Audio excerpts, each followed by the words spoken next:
পাঁপড়ের তরকারি করব, কিভাবে করব দেখাচ্ছি। প্রথমে আমি কড়াতে সর্ষের তেল দিলাম, তারপরে শুকনো লঙ্কা দিলাম, তারপরে তেজপাতা দিলাম, একটু লাল হয়ে গেলে জিরেটা দিয়ে দিলাম, এবারে পেঁয়াজ দিয়ে দিলাম।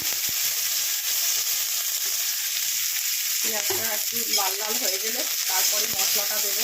তাড়াতাড়ি ভাজা হওয়ার জন্য নুন দিয়ে দিলাম, তাড়াতাড়ি ভাজা হয়ে যাবে।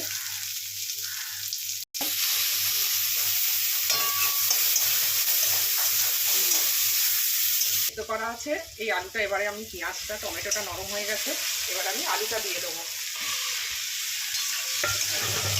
আলুটা সেদ্ধ করা আছে আগে থেকে।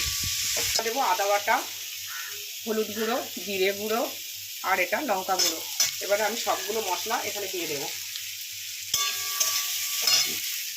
কষানো হয়ে গেছে, গরম হয়ে গেছে, কষানো হয়ে গেছে, জল দিয়ে দিলাম।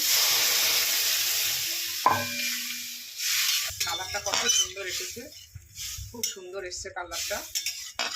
এরপরে পাঁপড় ভেজে আমি এর মধ্যে দিয়ে দেবো। ছোটো করে ছোট ছোট করে কেটে নিয়েছি। এই যে এই পাঁপড়গুলো ভাজা হয়ে গেছে, এই যে পাঁপড়গুলো ভাজা হয়ে গেছে। এবার আমি তরকারিতে দিয়ে দেবো। কিন্তু পাঁপড়টা দিয়ে বেশিক্ষণ ফোটানো যাবে না, পাঁপড়টা দিয়ে সঙ্গে সঙ্গে ঢাকা দিয়ে দিতে হবে। ঢাকা দিয়ে দিলাম, দিয়ে গ্যাস নিভিয়ে দিলাম।